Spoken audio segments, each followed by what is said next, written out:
I think that if the information is valuable, if the information's good and people want to hear it, then it really doesn't matter how highly produced it is. Hey, I'm Corrina. And I'm Taylor. And this is Direct, a podcast we created to showcase the creativity and hard work of go-to-market teams everywhere. We're here to share the stories and experiences of the hardworking, passionate individuals who make up go-to-market teams, the ones who truly make the magic happen. Taylor and I have been fortunate enough to work side by side on some incredible projects together, and now we want to put a spotlight on the unsung heroes behind some of the best go-to-market campaigns out there. In each episode, you'll hear from individual contributors who have gone above and beyond to make a difference. They'll share their challenges, victories, and the lessons they've learned along the way, all to help you unlock the next step in your career. Get ready to be inspired, learn something new, maybe even share a laugh or two. Welcome to Direct.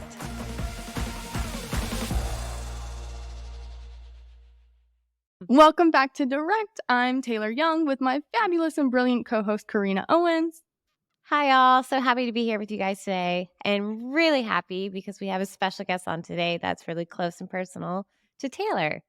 Yes, today we have Dallion Duran-Ballen, one of my dearest friends, as well as a brilliant brand and content strategist, former video producer turned content marketer, and now partner and co-owner of ADventurist, a fractional marketing agency. Dallion, thank you so much for coming on the show. Thank you so much for having me. I'm so excited to be here. And we are super excited to talk to you about this incredible content project that we have to chat about today. But first, we always have the initial question. If you had a magic wand and you could change anything about your role, about the just content production in general, or even something personal to you, how would you use that magic wand? Yeah, I love this question. It's so fun. I think keeping it sort of job related, content related, I think I would give everyone an understanding of how long creative projects actually take and what goes into it. It's really tough to communicate if you haven't experienced it. And I just think it would level the playing field a bit, help people understand timelines, and it would help me do my job. I'm really excited that you answered it that way because I think that's going to weave in brilliantly with your project, but it's also just going to give everybody who is in your position a sigh of relief. Like finally, somebody's going to talk about it. Somebody gets it. I think you can't be creative if you're doing 1,000 things at once, right? So love the perspective you're sharing there, and ready to dive into your campaign that you're here to talk to us about today. Can you give us a little more context there? Yeah, absolutely. So today I wanted to share about a project that I did a couple years ago.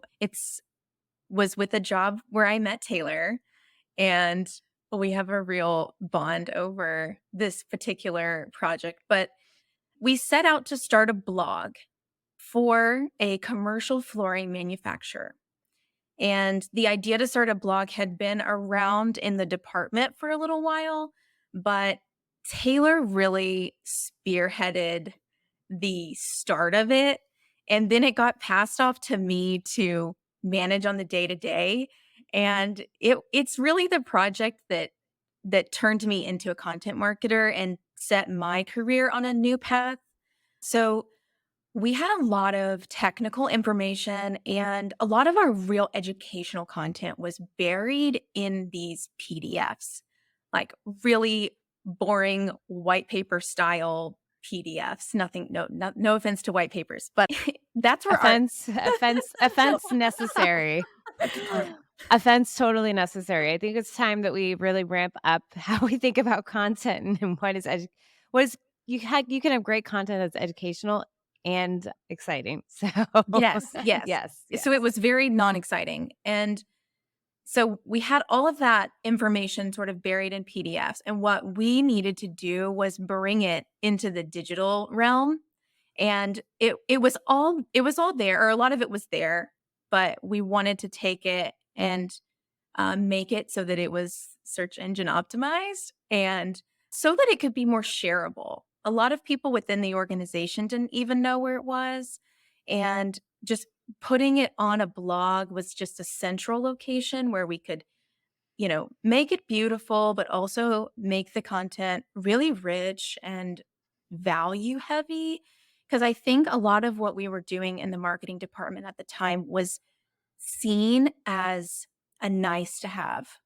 It Mhm. was a little bit fluffy. It was like, sort of the thinking that the marketing department is making everything beautiful, Mhm. you know, and we really had a lot of our own value to bring to the table, and we were able to do that through the blog because it really took off and became so much more than just a blog. It really became the content flywheel that informed all of our marketing strategy. It changed the entire department and really it changed the organization. I don't know if you feel the same way, Taylor, but I that's my view Yeah. of it. Absolutely. It really what is so funny is you can frame something as like a blog. And for particularly our non-tech audience, I think this conversation's really going to resonate because what it did is it brought a manufacturing company that was very old school into the 21st century and into the kind of the digital age. And Yeah. what was I'll let you explain it, but what was so cool to me about the project is it started as this blog, exactly what you were saying, transformed the entire company and how we spoke and really the entire reputation of the brand, I think, in the market as a thought leader, which it had never been before. So I want you to tell me a little bit more about kind of how you got buy-in because this is you're being very sweet. This was an old school company. They didn't believe in digital at all No. before you came in and made this transformation. It was like flipping it on its head. So, which of course even companies that are in tech, companies that are doing things well but not quite using content in the way that they can take note from this project. So, how did you initially get the buy-in for content and whether in digital content in particular? Yeah, so we had sort of latched on to the "they ask, you answer" by Marcus Sheridan strategy. If you're not familiar with it, the idea is there in the name. It's that you answer your customers' questions online. Whatever they're Googling, you show up and you're ranking number 1 for that subject. So I like that strategy because it's a strategy that the whole company can get behind. It's interesting to sales. They're like, "Yeah, I wanna help answer our customers' questions. I wanna get ahead of that a little bit. I wanna have something I can send out, prior to meeting them in person." And so I think that that strategy really worked in our favor to get some buy-in cross-departmentally. And then the challenge became identifying the subject matter experts because if I'm being honest, in the beginning, I was like, how are we going to write so much content about commercial flooring? I just didn't see it. And it was really difficult for me to understand how we were going to really pull it off until I started speaking with the subject matter experts. And that's when I very quickly understood that we were actually going to have an endless amount of content about commercial flooring, which I really do think I think you can do in any industry if you find the right people and are willing to do some relationship building because I had fortunately had made good relationships in the job during the time I had been there before we started this. So I was able to lean on some of my existing relationships, but then having to go and really, really work those new relationships because you have to build some level of trust when you're interviewing someone to really get the content that you want out of them. And I think that's a little bit underrated. I don't think people quite understand that that's a skill. Mhm. Um, and it's a necessary skill in content marketing. And Absolutely. it really gets you it really gets you into other departments. You get to know other people. They tell you about what they're struggling with, and you're able to say, maybe we can solve that through the lens of content marketing. Why don't we write a piece about that? Maybe we do make a one pager about that. So I found that really fun. That was a really fun byproduct of doing that project. I think you hit on a crucial point, which is that we should always be aiming to speak to our customers and engaging with them. But we often limit that to either just the sales individual or maybe even just like the C suite. But everybody, in my opinion, should have the confidence and capability to speak to your customers, to ask them questions so that you can all be educated internally.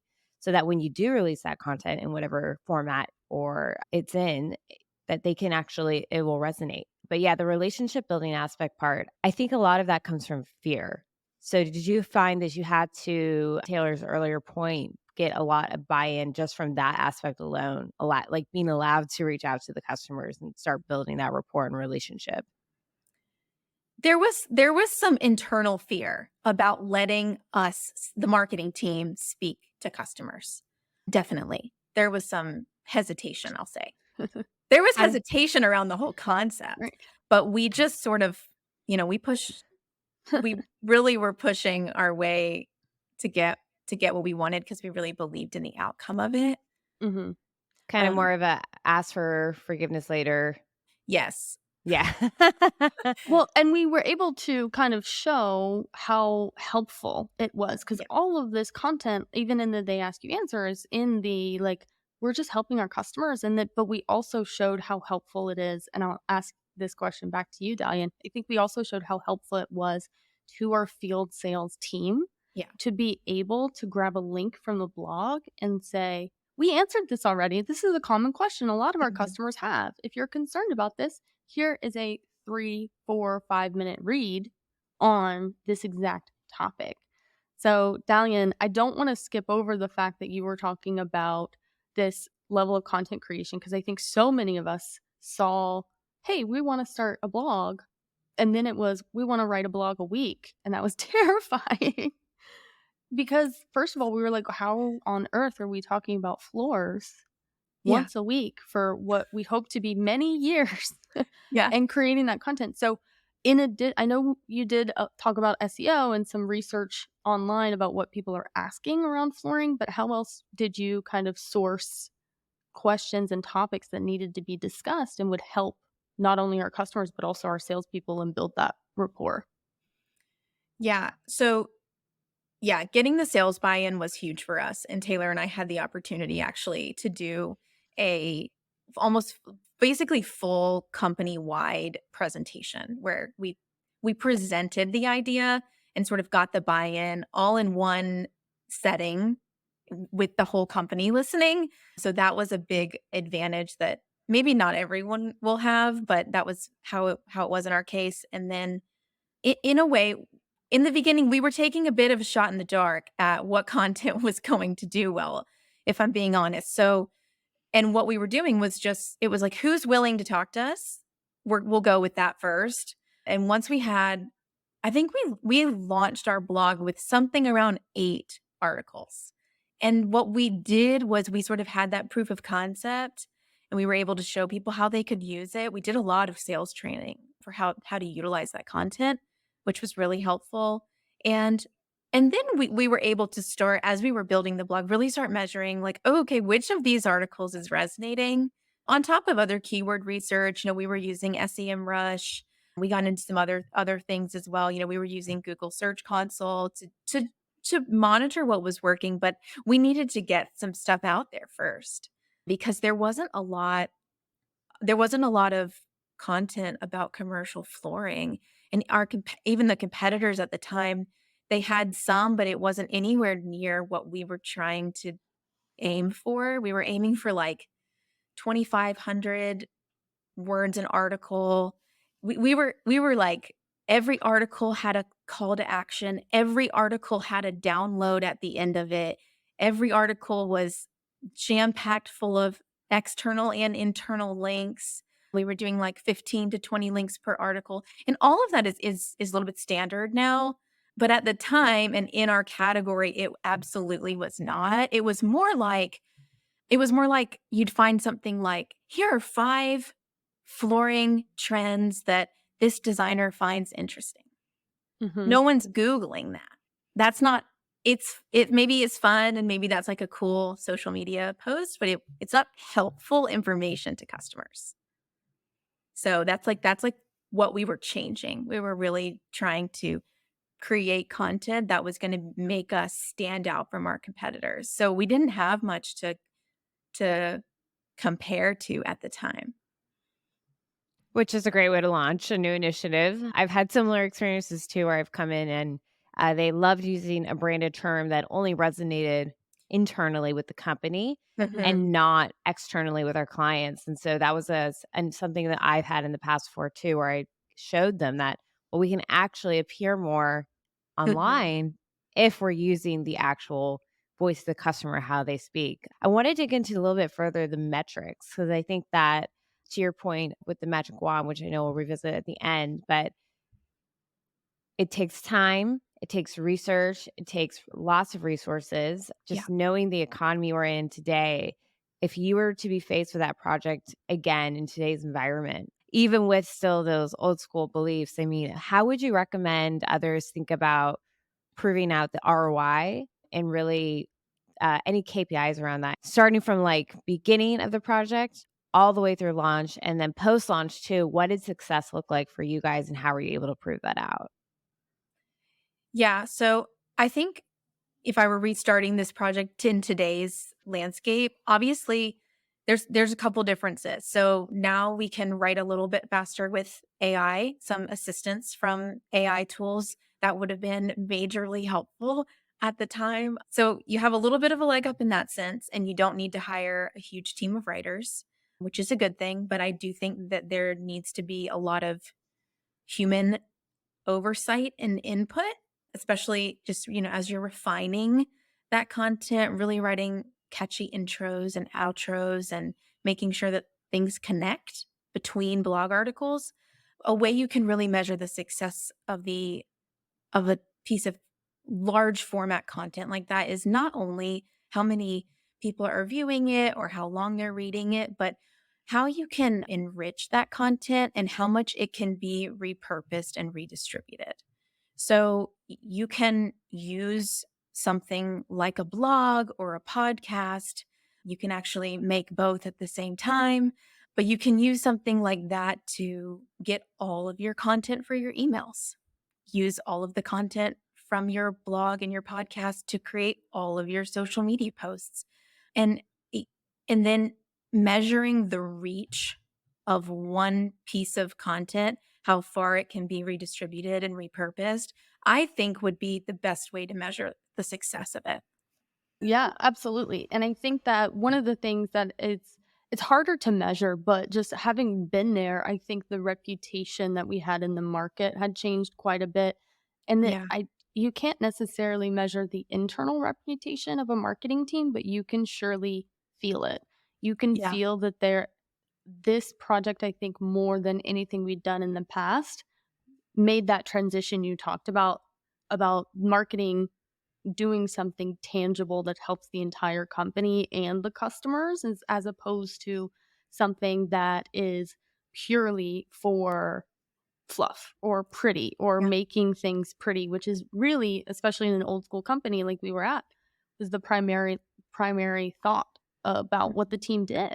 So I thought that was super cool. And that leads me to ask you a little bit about your new venture at ADventurist, which is a fractional marketing company where you're doing brand and content for other organizations. So, can you tell me a little bit about how you approach that? Do you approach it similarly as you did with the they ask you answer concept? Yeah, absolutely. I mean, I think it's a really fun way to get in the door with certain brands, especially for smaller businesses or companies that want to do content but they don't quite understand how to do it and how to get the most bang for your buck, so to speak, sort of like what we were talking about in repurposing, how you can do one thing and get 10 things out of it. I think a lot of people don't see the pathway for that. And so I'm really excited with my new company Adventurous to be able to help organizations and be like a seamless extension of their team, whether they have an existing marketing team or they don't. but to help them wrap their minds around how they can provide value to their customers. It's really exciting for me, and I'm really happy that I get to do it now, not just for one organization, but for many.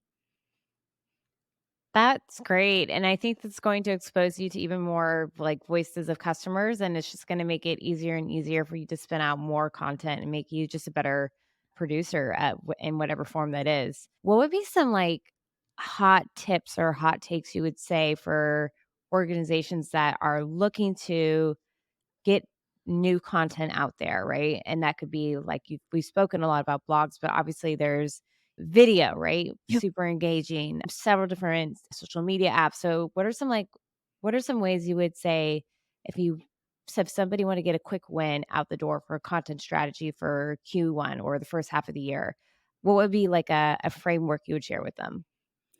Yeah, I think that's a great question. A lot of people are pivoting away from the blog strategy to maybe more of an audio channel or a video channel, which I think is great. And if I were still doing the project I was talking about, I think we'd be pivoting towards like a YouTube strategy with all that same content. So I think, speaking to a group that doesn't have that content library yet, I would say you start with identifying who internally is a subject matter expert on our things. How much of their time can we get? And then how can you maximize that time with them? So if you're going to interview them because you want to write this piece of content, interview them in a setting where you can also grab the video and repurpose it in little clips on social media or as a long format video on YouTube. Start building out your YouTube page and your blog and your social media all at the same time from one thing. And so I think, really just changing your mindset to work smarter and not necessarily harder. All video content does not have to be highly produced anymore.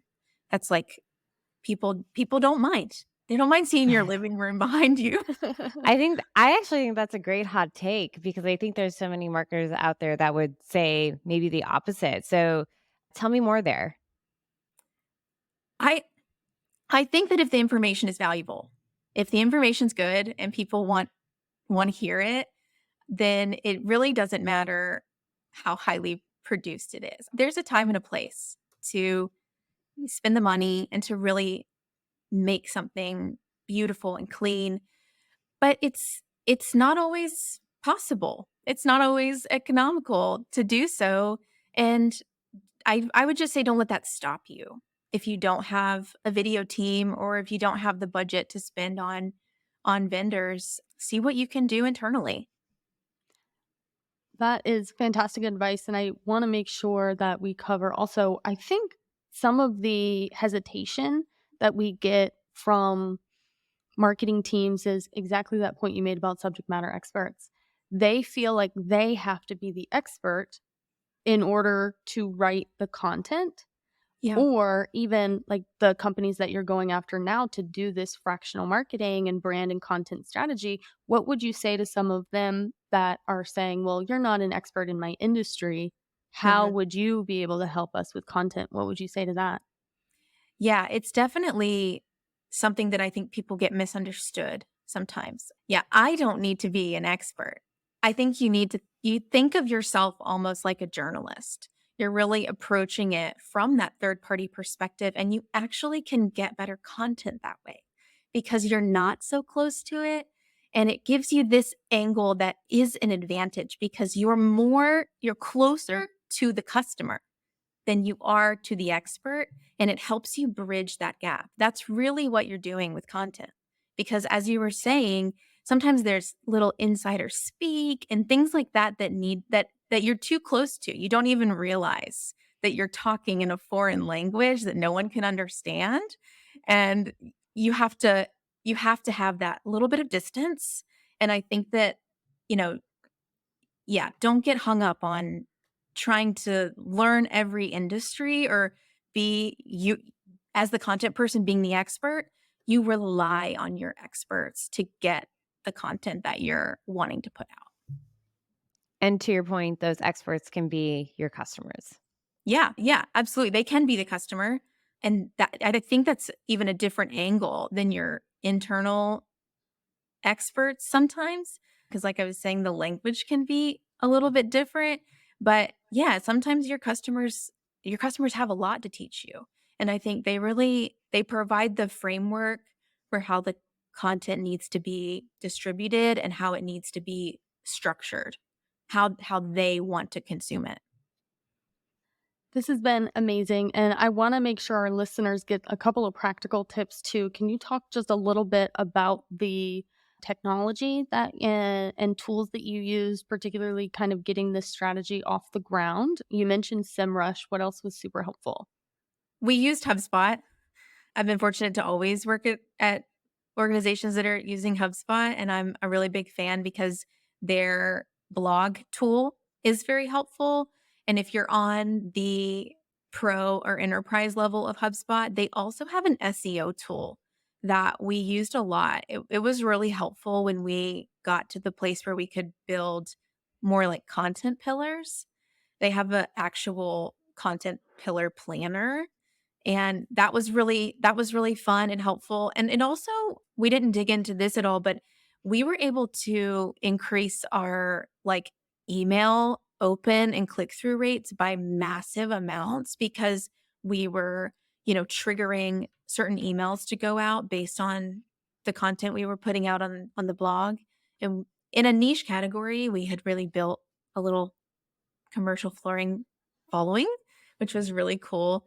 And so yeah, just all the tools that are connected within HubSpot make it really easy if you're going with the blog strategy. But even if you have like a podcast, let's say you have a podcast and you have the video component and you've got that video component on YouTube. So you can take the YouTube file, insert it into a blog article, drop your show notes in there, and then you've got another piece of SEO generating content. So it's fun to, again, see how you can use that one thing in multiple different ways and make sure you're putting it in all the different places because people consume content differently and from different platforms. So be showing up in all of them is just a really great little hack to give yourself a boost. I think that, yeah, your blog story with the company is a really good one to understand how to get started, right? And Mhm. how to then expand and scale. I think it's nice too that you shared this stuff doesn't happen overnight, but certainly if you're doing the right basic principles of marketing 101, which is listening and understanding what are your customers' needs and putting the information out there and just testing to see what resonates, Yeah. whatever form that's in. It doesn't have to be a perfect and polished video, to your point. So we really appreciate your insight here and can definitely tell that your passion for your content is for content in general is really, really, really strong. It's just going to continue to evolve, I'm sure. So, before we let you go, this has been an absolute pleasure. You've given our listeners, I think, a lot of just, tactical tips about how they can go about this. Also, how to reach you if they need to, if they have any questions about anything you shared on the podcast today. We welcome you to do so. But before we let you go, we asked you at the beginning, what if you had a magic wand? What would be one thing that you would change about your job? And you answered with helping others understand how long the creative process takes. So, after speaking with Taylor and I certainly have some thoughts. I'm sure Taylor does too about how you might be able to do that. But I want to hand the mic over to you first. After speaking with us, have you come up with any ideas on how you can maybe push that message out? Yeah, I mean, maybe through creating pieces of content that talk about it. Yeah, absolutely.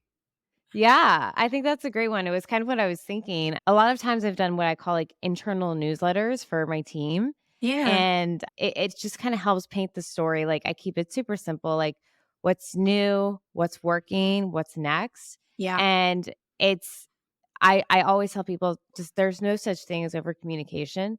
So you touched on that as well, right? Like enabling is a huge part of making sure that your content is successful. So that's enabling internally and externally too.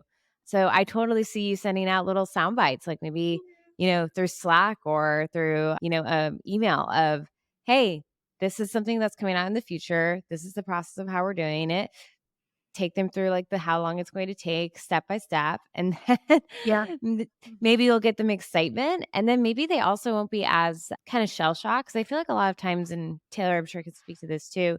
Sometimes teams feel just like content is just thrown at them last minute and Yeah. then they don't know what to do with it. Right. And then there's all this expectation of having the sales team know how to speak to it and how to use it and when to use it. So I think that that was a little idea I had about how you could kind of share how long and create, a creative process cycle takes to create compelling content. What do you think, Taylor? Yeah, I completely agree. And I also would say getting that content out yourself in your personal brand. I know a ton of creatives, particularly like content creators that create content on behalf of brands. And so then it feels like work to try and build your own personal brand. And Dallion's laughing because I've told her this so many times. But you have to get this content out for yourself. I would love to see everything that you talked about today is so actionable. And, when we started the direct podcast, you and people like you are exactly what I was thinking about for guests on the show, because you have such incredible strategic, tactical advice that comes from a place of having been there and done that to offer to people. And I hope that you continue to offer it more and you take credit for it through your own personal brand as well as your new agency, which I'm really excited to see more from. Thank you so much. I'm very flattered. And Aw. maybe this is my launching pad. Maybe this is where I start. There you go. That's exactly our purpose, and that's all we can ask for is that our guests leave here feeling empowered to be themselves fully and authentically, and feel empowered in their work lives, but personal lives too. So Taylor, I'm glad you gave her the extra nudge here and brought her on. Thank you both so much. Oh, Thank thank you. you. All right, we'll see you soon. Okay. Bye. Thank you. Thanks, Dallion. Thanks for listening to this episode of Direct with Corrina and Taylor. If you enjoyed what you heard in today's episode, please give us a follow, maybe even a 5-star review, wherever you listen to your podcast. And if you know someone that you'd like to spotlight, or if you want to share your own story, visit us at motionagency.io/direct. We'd love to hear from you.